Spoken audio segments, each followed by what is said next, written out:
আপোনালোকৰ গাঁওখনৰ নাম? আমাৰ গাঁওখনৰ নাম কথা কাষৰাণী। হয়, ইয়ালৈ ক'ব। এই ক্ষেত্ৰত জনাবলগীয়া হৈছে যে আমাৰ অহা যোৱা ৰাস্তা এটাই, এই ৰাস্তা দি আমি নাহিলেও আমাৰ আহিবলৈ অসুবিধা নাই। এইফালে আছে হাতীৰ অসুবিধা, এইফালে নদীৰ অসুবিধা। সেইটো কাৰণে আমাৰ ৰাস্তা পদূলি বহুত আমি হেৰি দুখত ভুগিবলগীয়া হৈছে। কাৰেণ্ট দিছিলে চৰকাৰে, দিছিলে যদিও মানে বানপানীয়ে কাৰেণ্টৰ খুঁটাও লৈ গুচি গ'ল, কাৰেণ্ট ছিঙি ভাঙি লৈ গ'ল, ঘৰ দুৱাৰ উটুৱাই লৈ গৈছে।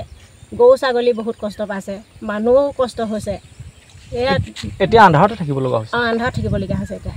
বেমাৰ আজাৰ হ'লে আপোনালোকে কোনটো পথেৰে আহে? বেমাৰ আজাৰ হ'লে আমাৰ একেটাই পথ, এটাই আমাৰ এইফালেই অহা যোৱা কৰিব লাগে। বহুতখিনি অসুবিধাত আমি সন্মুখীন হৈছোঁ। পূৰ্বতে গাড়ী অহা যোৱা কৰিছিল আপোনালোকৰ গাঁৱৰ ওচৰলৈকে? মাজত কৰিছিলে, যোৱা বছৰ পানী হৈছিলে, যোৱা বছৰ পানীটো ভাঙি লৈ গ'ল ৰাস্তাটো। আকৌ নতুনকৈ গাঁৱৰ ৰাইজে এই বনাই মেলি লৈছিলে, এইবাৰতো একেবাৰে লৈ গুচি গ'লগৈ। এইবাৰ পথ নাইকিয়া? এইবাৰ নাই। এইবাৰ কি আহ্বান জনাব চৰকাৰক?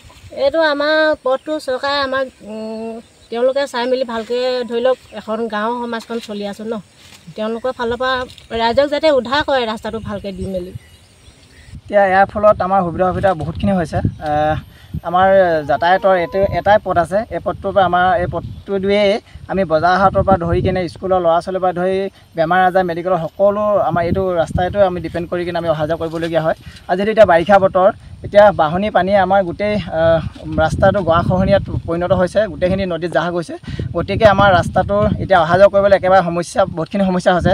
অকল স্কুলৰ ল'ৰা ছোৱালী আহিবলৈ এতিয়া দিগদাৰ হৈছে। আৰু আমাৰ যিকেইটা যদি কাৰোবাৰ কেনেবাকৈ যদি কিবা বিপদ হয় বা বেমাৰ আজাৰ হয়, বেমাৰ আজাৰৰ পৰা ধৰি কিনে অশেষখিনি অসুবিধা হৈছে।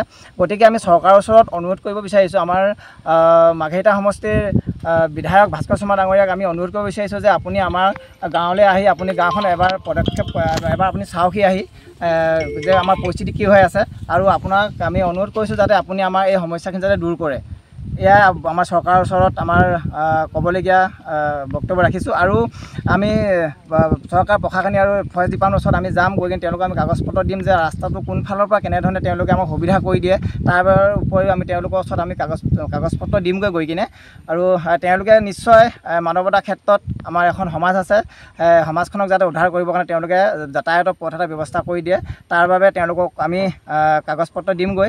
আৰু আমাৰ গাঁৱত বৰ্তমান 62 ঘৰ মানুহ আছে, গোটেই 62 ঘৰ মানুহৰে আমাৰ সমস্যাৰ সন্মুখীন হ'বলগীয়া হৈছে।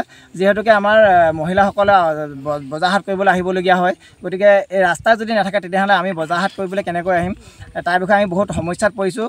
গতিকে আমাক যিকোনো উপায় আমাৰ ৰাস্তাৰটো আমাক চৰকাৰে যেন উলিয়াই দিয়ে, এই চৰকাৰৰ ওচৰত সৰল প্ৰাৰ্থনা থাকিল। আপোনালোকৰ এই যে যিহেতু গাঁৱলৈ যোৱাৰ এইটোৱে মূল পথ নেকি? এইটোৱে একমাত্ৰ পথ এইটোৱে হয়। আৰু আমাৰ কোনোফালে যাবলৈ পৰা আহিবলৈ পৰা কোনো ধৰণৰ বেলেগ আমাৰ পথ নাই, পথ এটাই আমাৰ।